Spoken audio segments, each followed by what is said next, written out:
यो चस्मा लगाएरै म फन्नी कमेन्ट पढ्छु है त धेरै छ तर थोरै थोरै पढ्छु यो भाइ चस्मा चाहिँ अपाङ्ग मात्र मन पराउनु हुँदो रहेछ ए भगवान चस्मा फेर्नु अब त धेरै भयो लगाउनु भएको सरले फेर्नु मनै लाग्दैन म चाहिँ चस्मा हेरेको हेरैछु थ्याङ्क यू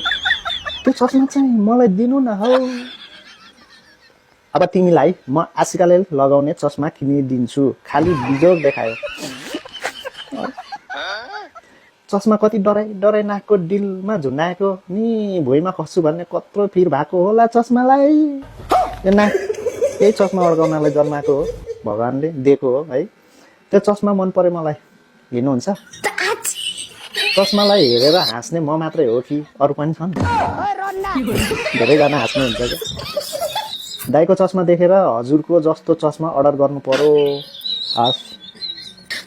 ए भाइ चस्माको खुट्टा चाहिँ खोइ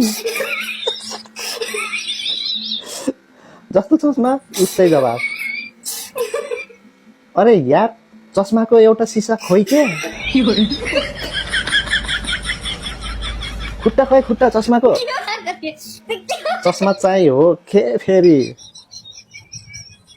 चस्मा फेरि उस्तै हाँसो त्यस्तै चस्मा कुन कम्पनीको होला यो चाहिँ काले केटाकै आफ्नै ब्रान्ड हो है त यो पाउँदैन बजारमा चस्मा फुल पावर वाला परेछ सायद होला तिरिमिरी भइरहेछ क्या धेरै पावर भएर चस्मा चाहिँ नयाँ किन्नु पर्यो हौ पाउँदैन कहाँबाट किन्नु यो चस्मा लास्टै मन पर्यो मलाई त हजुरको थ्याङ्क यू सो मच सबैजनालाई यति मिठो